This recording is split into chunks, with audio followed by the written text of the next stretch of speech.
On 9 of 11 starts was voted champion 2-year-old. In appearance, one of our most handsome champions, Buckpasser was, from the beginning, capricious in temperament. It was never more evident than in Florida at 3. The race at Hialeah would forever be called the Chicken Flamingo because management allowed only win betting in a race with a large field fearing a huge minus pool. In the race, Stupendous, a stablemate of Buckpasser, was away quickly and opened daylight on a field that included Blue Skyer, Williamstown Kid, Rehabilitate, and Abe's Hope.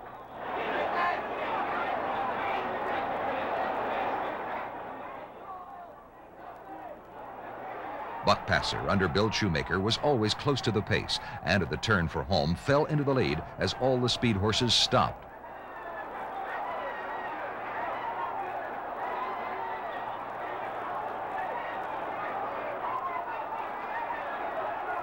With no competition in sight, the colt pulled himself up and loafed along. Suddenly, on the outside, Abe's Hope went flying by, making what looked like a winning move until Buckpasser saw him and decided to run again.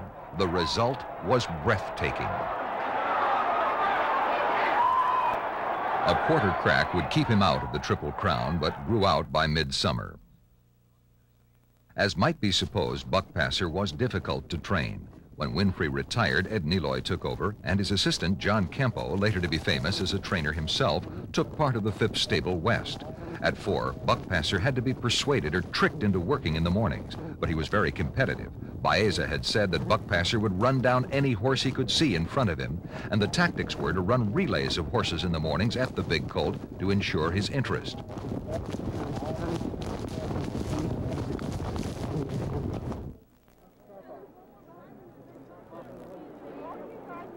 Ogden Phipps, Ed Neloy, and Braulio Baeza hoped he was ready to begin his 4-year-old campaign at Santa Anita.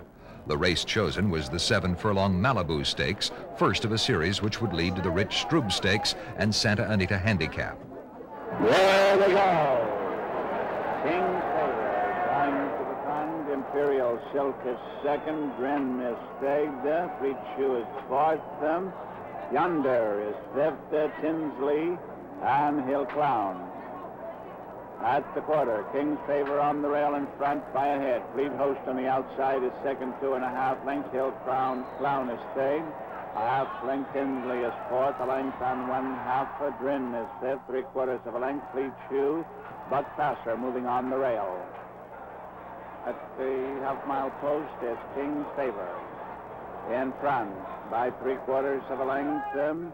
Fleet Host is second by 2 lengths. Hill Clown is third by a length and 1/2. On the outside, Drin is fourth by a head. Buckpasser is fifth. At turning for home, it's King's Favor in front by 1 length. On the outside, Fleet Host is second, a length and 1/2. Buckpasser is third by a head. On the outside, Drin into the stretch. Here comes Drin. On the outside is King's Favor. Drin on the outside and Buckpasser on the rail. Here comes Buckpasser on the rail. It's Buckpasser and Drin. Buckpasser, Drin, and King's Favor. It's Buckpasser and Drin. They come down the line of finish. Buckpasser winning it by 1 length. Drin is second, 3/4 of a length. King's Favor was stayed. Unfortunately, Buckpasser made only one other start in the West before hoof injury retired him to stud. His Jockey Club Gold Cup at 3 remains the classic example of his quality. He had already defeated older horses in the Brooklyn Handicap and Woodward Stakes, and this race would guarantee Horse of the Year honors. The Jockey Club Gold Cup was contested at 2 miles and started on the backstretch at Aqueduct this year since Belmont Park was being reconstructed. A strong, squally wind had blown up during the afternoon, and dust at times obscured the field.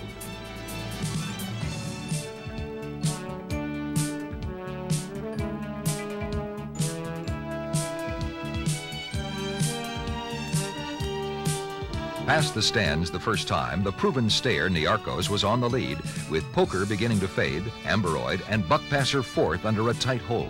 He would remain under restraint until the last 8th mile of the journey. On the backstretch, Buckpasser has moved into second behind Niarchos and is merely breezing along while the older horse is under some pressure.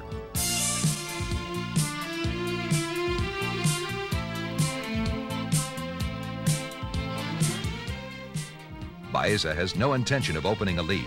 He needs the presence of Niarchos alongside to keep Buckpasser's mind on his business.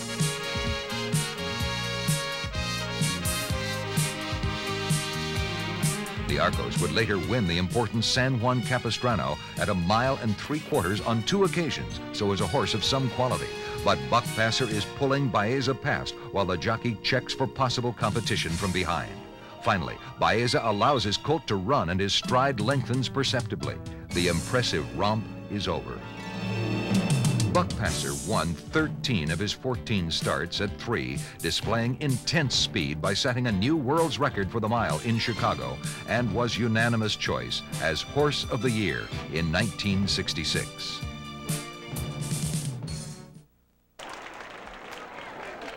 The most dynamic horse of his time was Majestic Prince, who could even pack excitement and drama in an afternoon workout. How he loved to run.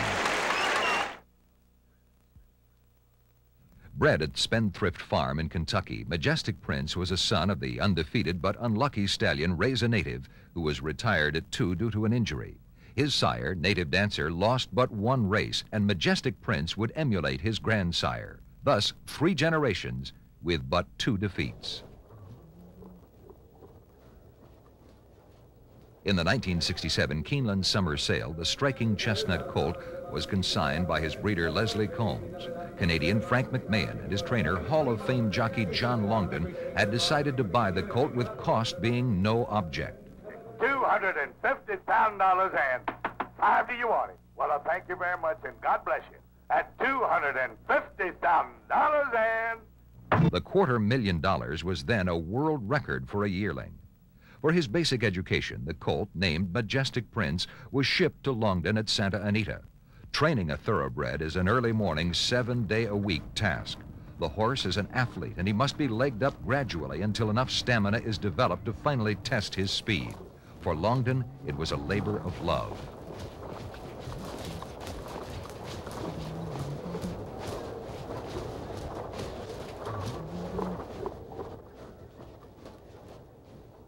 The Derby at Santa Anita has special meaning for Western racing, since it usually decides which colt will challenge the East in Kentucky. Majestic Prince came to the Santa Anita Derby undefeated after 5 races. As commanding physically as he was overpowering as a runner, he was the darling of the crowd.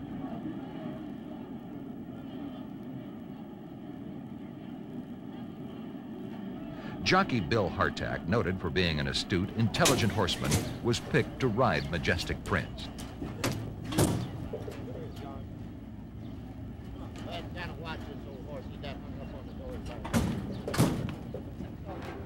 There we go. Mr. Joe F. is going to the front. Right Cross is second. Mahomes Jr. is third. Majestic Prince is fourth. Big Mouth Sam is fifth. Race the win, Lonnie's Secret. Passing the stand. On the outside, Mr. Joe F. in front and neck. On the rail, Right Cross is second, 2 lengths. Majestic Prince is third. Majestic Prince on the outside. It's the Majestic Prince in hand by 2.5 lengths, and now by 3 lengths. Mr. Joe F. is second by 3 lengths. Right Cross is third ahead on the outside. Mahomes Jr. and Race the Win into the stretch is Majestic Prince. Now being driven lightly by 8 lengths is Majestic Prince, just galloping by 6 lengths. Mr. Joe F. is second. Lonnie's Secret is third. It's the Majestic Prince beginning to ease up. Bill Hartack is beginning to pull him up now. Majestic Prince winning in a walk by 15 lengths. Mr. Joe F. is second the length. Lonnie's Secret third. His next appearance would be attended by the largest Kentucky Derby crowd in the history of the race, and they would see one of the most exciting renewals of this venerable classic, marked by an aggressive, domineering ride by Hartack. All standing easily. And they're off for the lead. That's Arts and Letters up on the outside. It's Ocean Roar. Ocean Roar gets the lead with Arts and Letters now second. Along the rail, it's Top Knight. Majestic Prince is up on the outside. A Ray Jet. In close quarters is Fleet Ally. Through the stretch, Ocean Roar holding the lead by 4.5 lengths. Top Knight is along the rail with Arts and Letters just outside. Ray Jet is third. Majestic Prince is up on the outside. And then we get Fleet Allied. And it's 5 lengths to Dyke, and the trailer is Traffic Mark. They continue down the backstretch. Top Knight now by a head with Ocean Roar second, and up on the outside and moving is Majestic Prince. Still looking for room between horses Arts and Letters. Dyke has now moved into fifth. They're on the turn. Top Knight is the leader. Top Knight is leading by a head, but outside is Majestic Prince. Inside is Arts and Letters and gets through. Arts and Letters now gets to the lead. The leader by a head. Majestic Prince is second on the outside, and Dyke is moving up very quickly. Top Knight has dropped back to fourth. They're moving to the stretch. Majestic Prince on the outside. Arts and Letters is on the inside. Their heads apart. Majestic Prince has the lead by a head now. That's Arts and Letters, and Dyke is moving up very quickly on the outside. They're coming to the finish. Majestic Prince holding that lead. Arts and Letters is driving along the rail, and Dyke is driving on the outside. Majestic Prince is holding on by a head, and he wins it by a head. Arts and Letters is second by a half a length. Dyke is third. The Kentucky Derby is indisputably the one race above all others for racing people. 2 weeks later in Maryland, the Preakness, next stop in the Triple Crown Roadshow. Again, record crowds and a rerun of the duel with Paul Mellon's Arts and Letters. They're coming through the stretch. The leader is still Majestic Prince, and Arts and Letters is driving. It's going to be a horse race as Majestic Prince holds on, and Arts and Letters is driving. Arts and Letters on the outside. Majestic Prince on the inside. J. Ray now third. And they're coming to the wire. This is still close. Majestic Prince holding on to that lead, just like the Derby. He wins it by a head. Arts and Letters is second by 3.5 to J. Ray third, followed by Top Knight, Alvin. Between the Preakness and Belmont, Majestic Prince developed symptoms which led Longden to announce that the colt would not run. As trainer, he was overruled by owner McMahon, and on Belmont Day, the colt was dutifully loaded for his last start, to this moment proudly undefeated. He would lose this day, but in a race so unlike any other performance that to those who knew the big red colt, the race never happened. They would prefer to remember him at his best in the testing drive at Churchill Downs, where he outfought the best of his generation to fulfill the hopes of millions who recognized the true courage of Majestic Prince. The Triple Crown, Kentucky Derby, Preakness, and Belmont Stakes, run in 3 different states within a period of 5 weeks, is the blue ribbon event of the American turf. By 1973, 25 years had passed since Citation was crowned our 8th Triple Crown winner. Then came Secretariat. By bold ruler from the Prince Quillo mare Something Royal, he had been named Horse of the Year at 2, first colt in history so honored.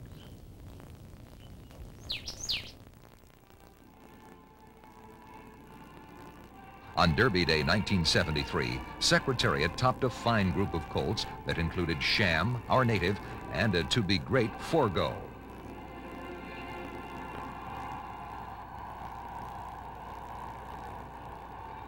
And they're off for the lead. On the inside, that's Angle Light for the lead. On the outside, Shecky Green.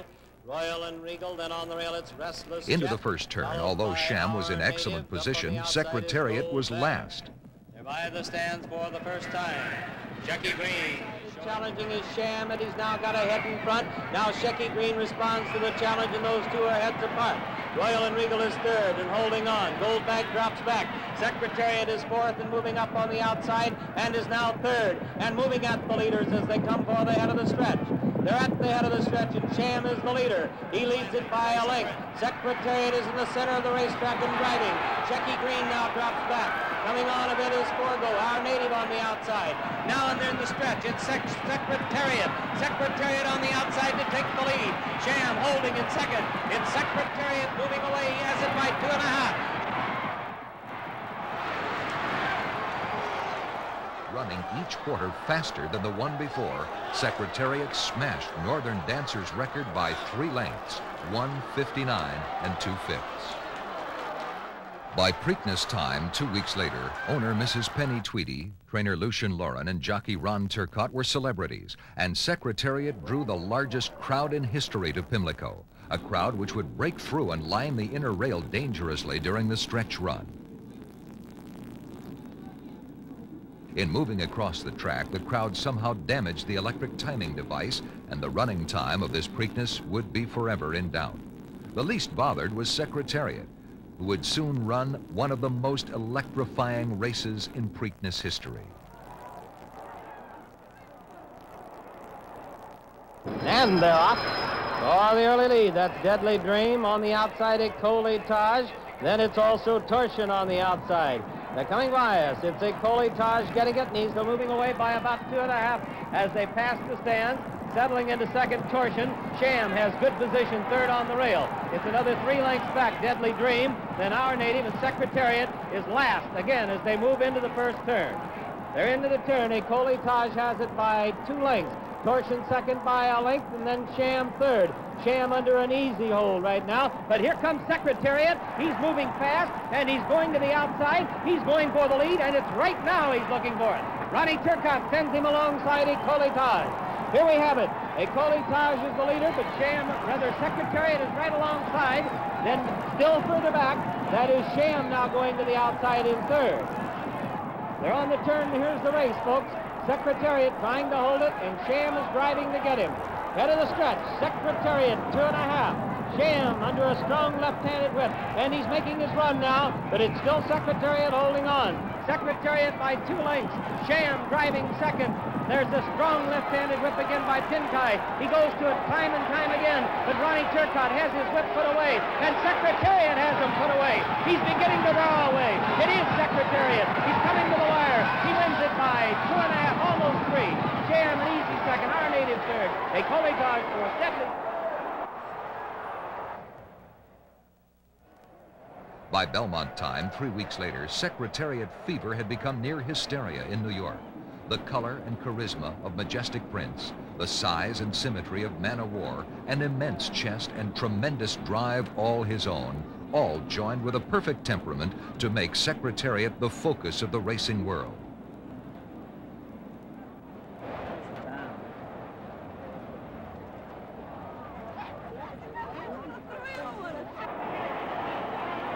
And they're off. Secretariat away very well, has good position on the rail, and in fact is now going up with the leader. They're on the backstretch.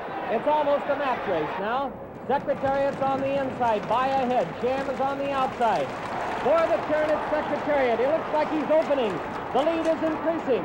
Secretariat is widening now. He is moving like a tremendous machine. It was a moment in racing history to be savored. What had seemed for a few seconds to be a match race between Secretariat and the now shattered Sham became a rout. The chestnut marched into history in the most emphatic way possible. A winner 31 incredible lengths in front of the next horse, establishing a new American record for the 1.5 miles. Later, Secretariat would defeat older horses in the Marlboro Cup on the main track and in the Man of War and Canadian Championship on the grass before retiring to stud at his birthplace, Claiborne Farm.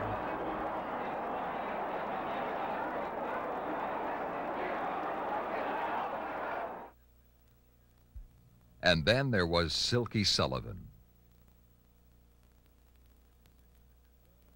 In this 6.5 furlong race at Santa Anita in early 1958, a new term was added to the language, a Silky Sullivan finish.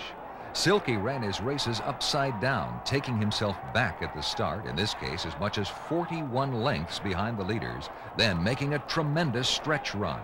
On the outside, Ravada, Sully's boy, and Silky Sullivan is moving up.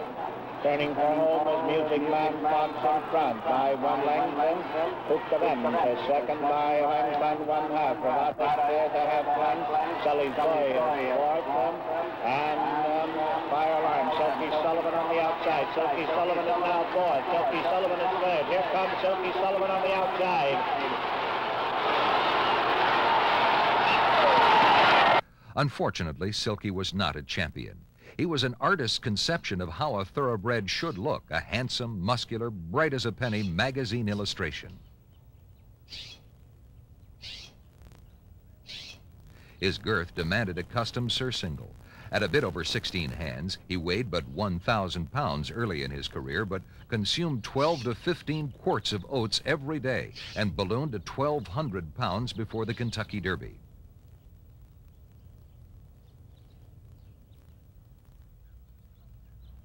After winning the Santa Anita Derby in a modified version of his come-from-behind sprint, he became the choice of the common man, his name a household word. Trainer Reggie Cornell decked him out in red and green, and with a young Bill Shoemaker perched on his back, he was something to see. His training at Louisville did not go well, and early spectators at Churchill Downs on the first Saturday in May saw an unusual sight. There was Silky Sullivan breezing through the stretch on the morning of the big race.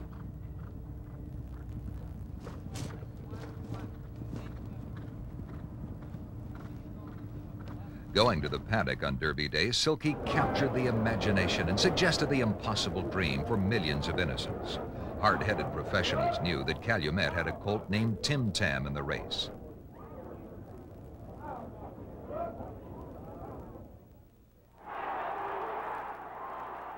In the 1958 Derby, Silky did only the first part of his act. He lagged behind early. And off track, the humid weather, whatever the reason, he never produced his patented charge, while on the front end, Tim Tam overcame Lincoln Road for another Calumet success. After an equally disappointing Preakness, Silky Sullivan returned to California.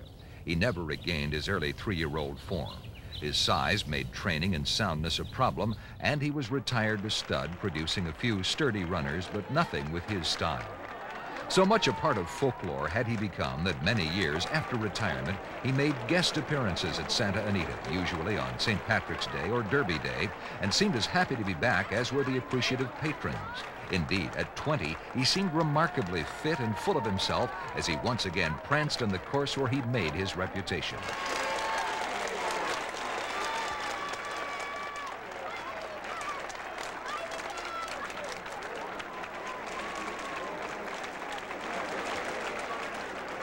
And these many years after 1958, there has never been a thoroughbred like Silky Sullivan, and there has never been a race like this.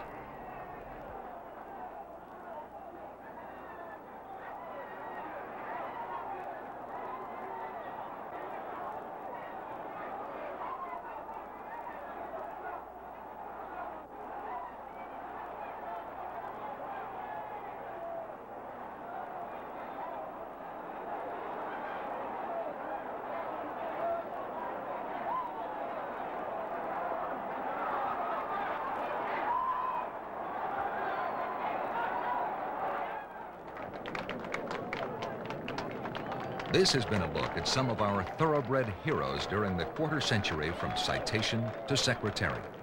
Are present thoroughbreds better than Citation or Secretariat? Our memories say that our heroes did what they had to do, what they were bred to do. They won with style, with courage, with class.